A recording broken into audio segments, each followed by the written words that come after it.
Oke, saudara sekalian, bismillahirrahmanirrahim. Assalamualaikum warahmatullahi wabarakatuh. Waalaikumsalam warahmatullahi wabarakatuh. Alhamdulillah, wassalatu wassalamu ala rasulillah wa ala alihi wa sahbihi.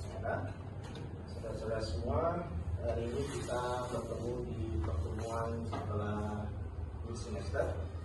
Dan kalau sebelumnya semester yang lalu kita bicara tentang akuntansi perusahaan jasa, pada pertemuan setelah semester ini tentunya kita akan membahas akuntansi perusahaan dagang, ya. Nah, untuk topik yang pertama ini pada akuntansi perusahaan dagang, nanti saudara akan mendapatkan penjelasan atau pencerahan tentang apa itu karakteristik perusahaan dagang, ya, kegiatan perusahaan dagang itu apa saja, kemudian bagaimana perusahaan dagang itu menarik konsumennya melalui potongan pajak, penyerahan barang, dan bagaimana syarat-syarat pembayaran yang akan dilakukan oleh perusahaan dagang. Kemudian nanti bagaimana sebetulnya siklus akuntansi perusahaan dagang yang nantinya kita akan pelajari pada selama setengah semester ke depan.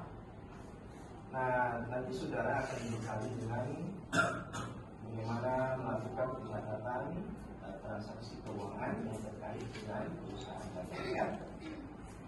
Baik saudara, di akhir pertemuan nanti saudara akan dilengkapi dengan kasus-kasus transaksi keuangan perusahaan dagang. Semoga ini bisa menjadi bahan untuk menambah pengetahuan dan juga keterampilan saudara dalam ilmu komentar akuntansi pada semester ini.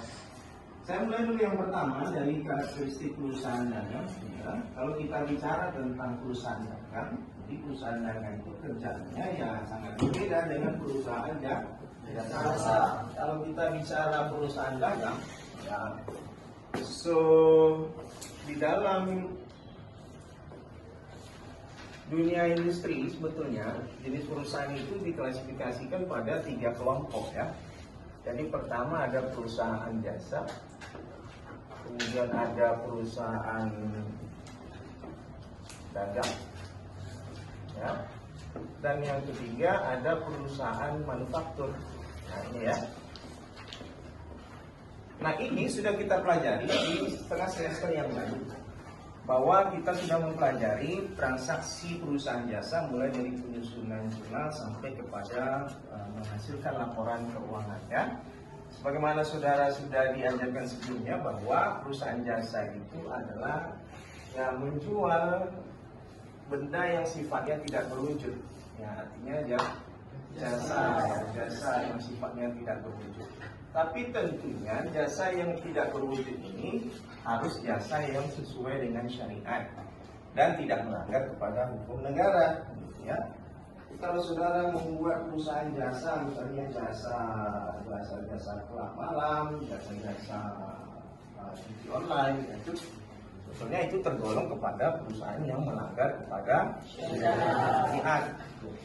Nah, kalau kita bicara perusahaan dagang, nah ini sifatnya dia membeli barang dagang untuk keperluan dijual kembali, ya. Ini namanya perusahaan dagang. Dia tidak bikin barang, tapi hanya membeli barang dari produsen, kemudian dia jualkan kembali.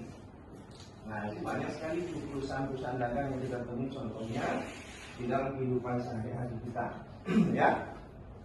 Dalam proses ini misalnya itu seperti minimarket, Indomaret, Alfamart, dan segala macam yang terkait dengan membeli barang dan menjualnya kembali, itu tergolong kepada perusahaan dagang, ya.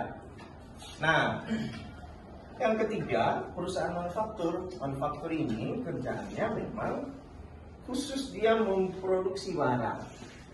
Nah,